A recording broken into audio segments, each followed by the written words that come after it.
Bonjour, bienvenue dans cette foire aux questions. Je vais revenir sur plein de choses que vous m'avez demandé. Bon, j'ai reçu de tout et n'importe quoi. En même temps, c'est peut-être de ma faute d'avoir posé la question sur Twitter. Je cherche un peu les embrouilles. Installez-vous confortablement, prenez une petite tisane brûlante. Je vais essayer de revenir sur pas mal de questions. Et on va commencer par les questions sur ma bande dessinée, puisque c'est le plus gros projet de ma vie actuellement. Ça fait 1 an que je travaille dessus. Et après, je répondrai à toutes les autres questions. C'est parti! Je vais l'apprécier, même si j'ai aucun voyage au Japon de prévu pour l'instant. Considérez ça comme un carnet de voyage en fait. C'est fait pour vous divertir, pour vous apprendre des choses. C'est un peu comme un pote qui te raconte ses voyages finalement. J'y parle de plein de trucs, genre les toilettes publiques, les combini, les vieux à vélo, les gens bizarres que j'ai pu croiser là-bas. Et d'ailleurs, je raconte aussi des anecdotes de potes qui sont partis au Japon. Carlito, Nozman, Natu, j'en passe. Après, j'ai mis tellement d'anecdotes sur tout le pays, sur plein de villes. Il y en a genre une quinzaine à l'intérieur, plein de préfectures, etc. Donc ça peut être une base pour vous chauffer sur un voyage, l'organiser un petit peu, rajouter peut-être des destinations, ou tout simplement vous motiver quoi. Quels sont les auteurs de BD manga qui t'ont le plus inspiré pour ta nouvelle BD? Quand je pense à carnet de voyage, en plus au Japon, je pense à Tokyo Sanpo de Florent Chavoué. C'est juste magnifique. Ça fait voyager sans bouger de chez soi. Je fais la promo d'autres BD, ouais, j'ai rien compris moi. J'adore aussi les bandes dessinées de Guy Delisle, donc là c'est Pyongyang par exemple, quand il allait en Corée du Nord. Je ne recommande pas forcément la destination, hein, je vous parle juste du livre. Hein. C'est hyper drôle, c'est hyper intéressant, j'adore. Et dernière inspiration, GTO de Toru Fujisawa. Pour les grimaces, j'ai mis plein de grimaces dans ma BD à cause de ce gars. Ça, c'est des bouquins que j'adore, que je peux relire à l'infini. Ta page préférée dans ton super guide du Japon? Je pense que c'est une planche très conne, où je parle des bars à achats, mais aussi des bars à animaux exotiques. Et en fait, j'imagine les autres bars qu'il pourrait y avoir, des bars à Yakuza, des bars à Yokai, des bars à Salaryman. Voilà, c'est des planches toutes simples, il n'y a même pas de bulles, mais je sais pas, je trouve qu'il y a un bon mood un peu débilo dedans que j'aime bien. Tu es le seul à avoir dessiné dans ta nouvelle BD, tout à fait. C'est vrai qu'il y a eu beaucoup de BD de youtubeurs, assez généralement, ils s'occupent du scénario. C'était mon cas d'ailleurs. Par exemple, ma précédente BD, Roger et ses humains, dont j'ai fait le scénario et c'est dessiné par Paka. J'ai voulu la dessiner comme un grand, voilà, je vais pas vous mentir, hein, c'était pas évident au début. Et en fait, je me suis buté et je suis hyper fier du résultat. Je ne sais pas s'il y a beaucoup de BD dessinées par des youtubeurs, mais celle-ci en fait partie. Quel est le nom du personnage principal? Bah c'est moi, c'est Cyprien. Bon, j'avoue, c'est pas si ressemblant.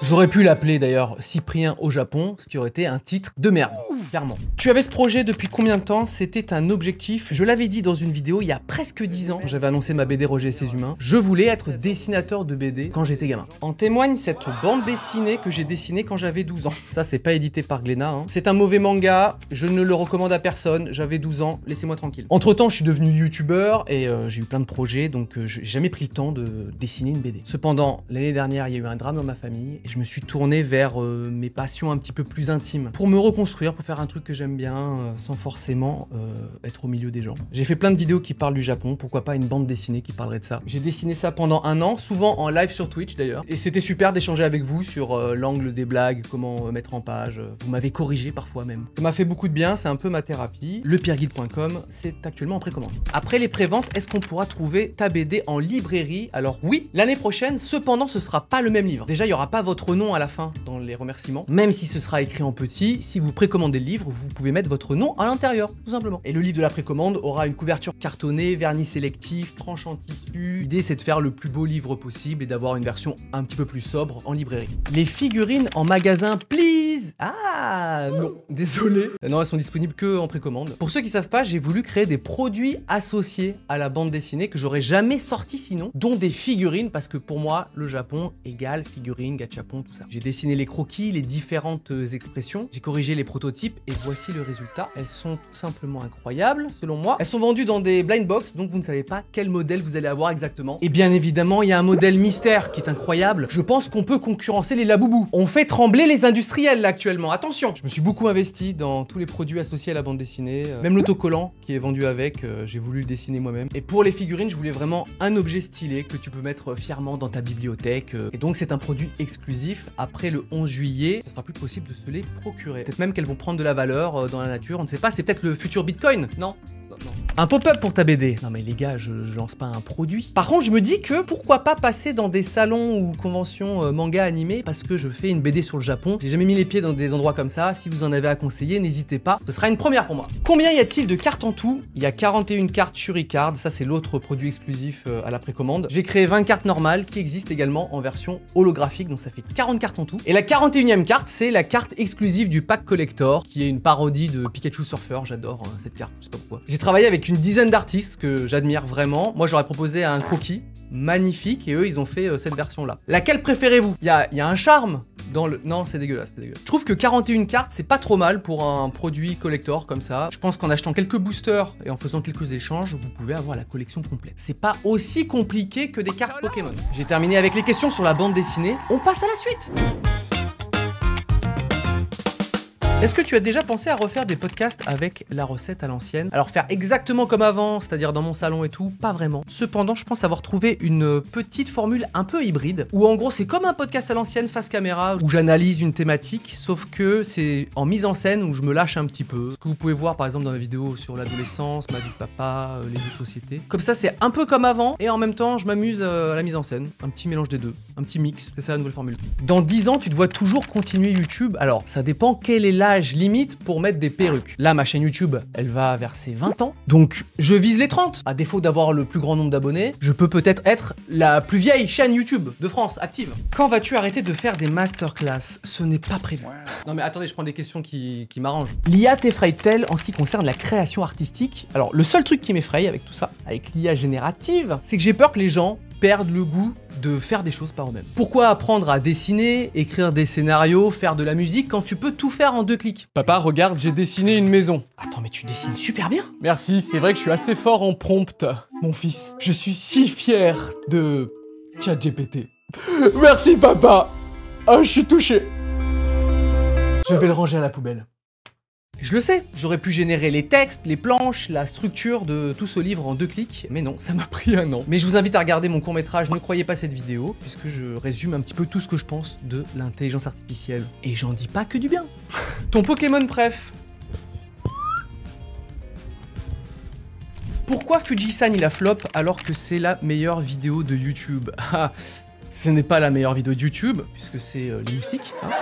C'est vrai que je suis jamais revenu dessus, mais il y a 2 ans, j'ai sorti un court-métrage qui s'appelle Fujisan. La situation était celle-ci. Je bosse des mois dessus, je m'investis beaucoup en temps, en énergie, en argent. Je sors la vidéo, et là, personne ne la voit. Je m'en rappelle très bien, la vidéo avait fait pas 2 ni 3, mais 4 fois moins de vues que la moyenne de mes autres vidéos. J'ai, je pense, quelques éléments d'explication. Déjà, c'est une suite. Donc si vous n'avez pas vu le premier court-métrage, c'est pas facile de rentrer dedans. La vidéo est beaucoup sous-titrée. Je sais que ça peut freiner certaines personnes, que ce soit pas parlé beaucoup en français. Je l'avais sorti je crois le 23 décembre. Je pense que les gens étaient en famille. Et après, ben c'est l'algorithme, hein, c'est un truc un peu opaque, c'est les règles du jeu. Parfois, tu fais quelque chose qui te plaît à fond et ça perce pas dans l'algo. On ne peut pas tout maîtriser. Après, faut que je vous le dise, moi, je suis hyper fier de cette vidéo. Il y a 98% de pouces en l'air, ce qui est très bien, même avec une polémique sur les réseaux, je m'en sors très bien. Les commentaires sont adorables, allez jeter un œil. Donc au final, c'est pas un flop dans mon cœur. Je le vois comme ça. Aimerais-tu vivre au Japon un jour?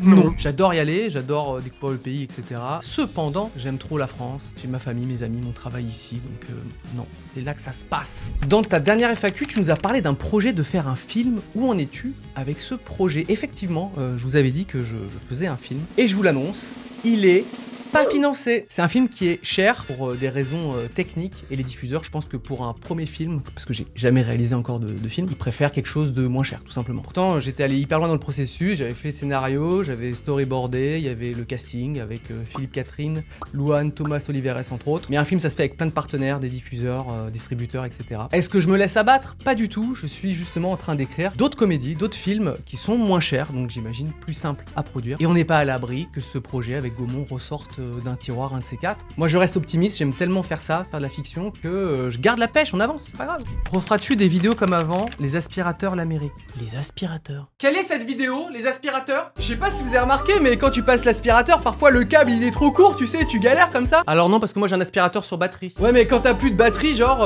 Eh ben je le mets à charger comme tout le monde.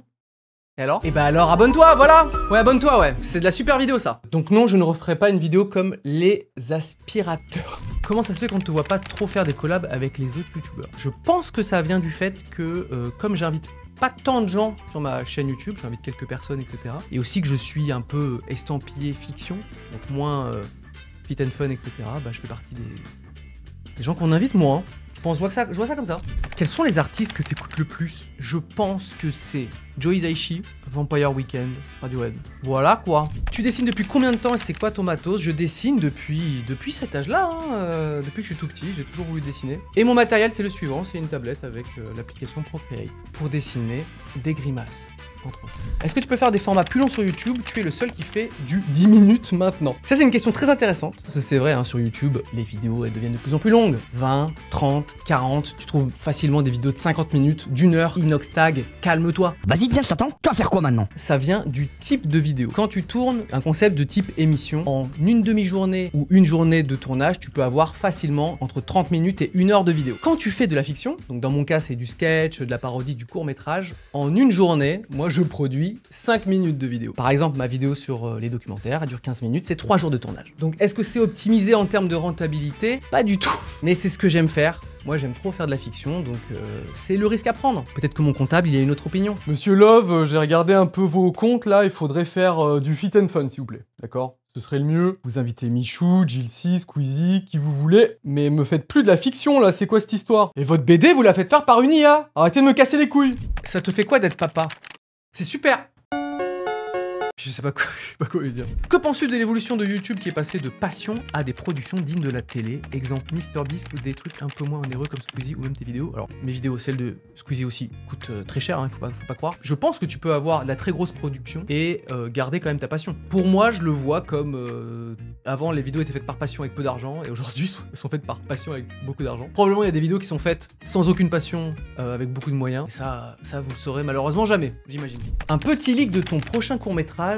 Tout à fait. Mais qu'est-ce qui s'est passé avec Redescend Gaëtan qui a pété un câble? Bah je t'explique tout. Ça sort littéralement cette semaine, tout simplement. Comment te sens-tu à être l'unique survivant de la fiction française sur YouTube? Alors tout seul, pas exactement, hein, il y a encore JDG, joueur du grenier.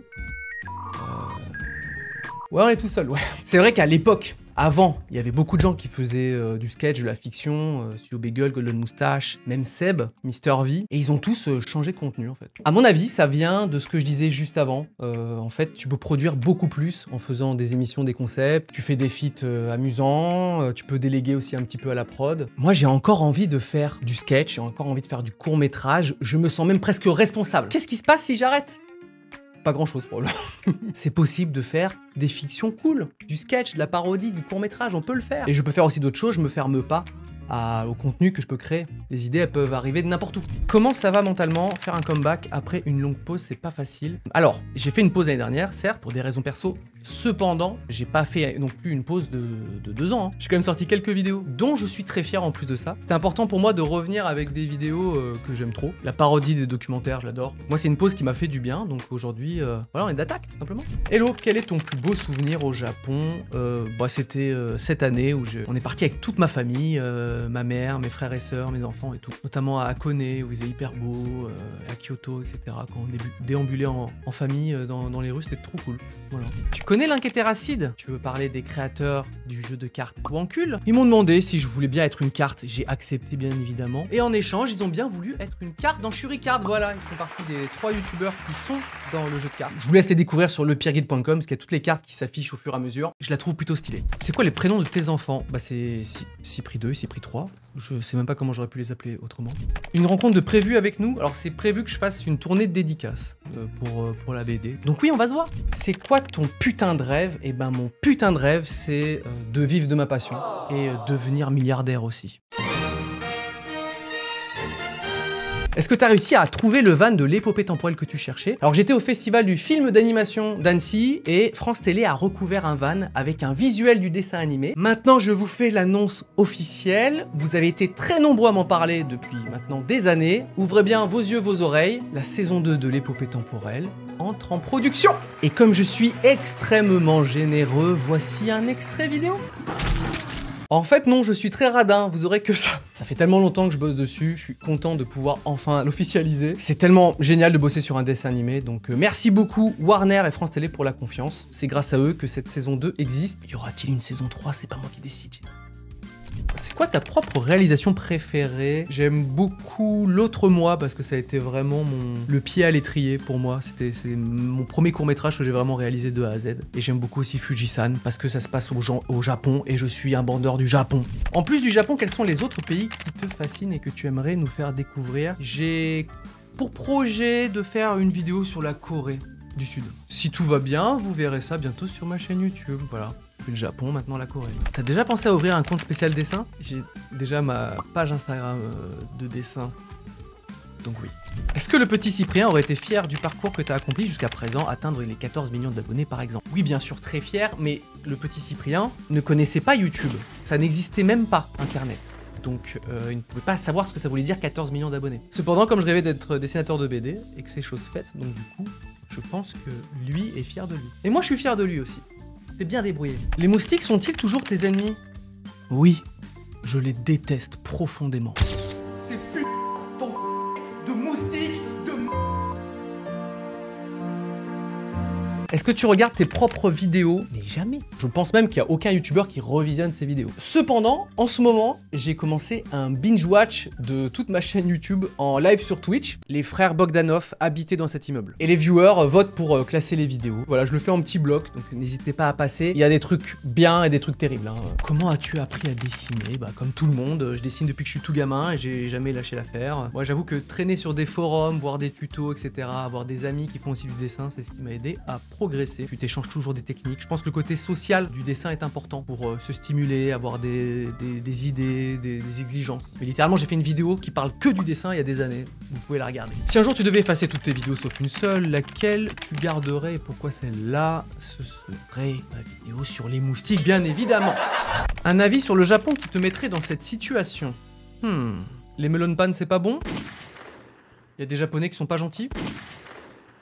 Voilà quoi. Penses-tu encore que YouTube est une priorité pour toi? Bah c'est une priorité qui est partagée. J'ai plein d'autres projets à côté. Je termine ma BD, j'ai aussi commencé à développer un documentaire, donc je pense que la somme de tout ça fait que je suis assez épanoui artistiquement. Et juste un seul individuel, je suis pas sûr que ça aurait suffi, donc moi YouTube est hyper important. Après c'est un tout, c'est mélangé avec tout le reste. Top 3 destinations hors Japon, Canada. Quel est ton manga préféré? Je pense que c'est 20th Century Boys de Naoki Urasawa. Je ne sais pas si tu es cinéphile, mais envoie ton top 3 films all time. Alors, on va regarder de ce pas. Voyons mon letterbox. Alors, ben voilà. Akira, Oldboy, Whiplash, Her. L'ordre est pas défini, mais ces 4 films-là, c'est pépite. Est-ce que tu aimerais jouer dans un film en tant qu'acteur? J'aimerais bien faire du cinéma, raconter mes histoires, etc. Mais pas spécialement en tant que comédien, plutôt en tant que scénariste, réalisateur. J'adore jouer la comédie dans mes vidéos, etc. Mais dans un film, je suis pas sûr. D'ailleurs, les films que je suis en train d'écrire, je ne joue pas dedans. Est-ce que ça t'intéresserait de fonder ou cofonder une structure e-sport? Et si oui, sur quel jeu en particulier? Bien évidemment, ce serait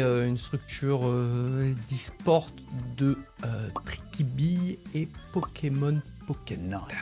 Des petits conseils, recommandations, lieux à visiter, nourriture, etc. pour un premier voyage au Japon. Tout est dit là-dedans. Certes, il y a des conneries, des trucs de voyage, mais je parle aussi de tous les conseils pour un premier voyage. Es-tu nostalgique de l'appartement où tu tournais la plupart de tes vidéos au début? Pas du tout.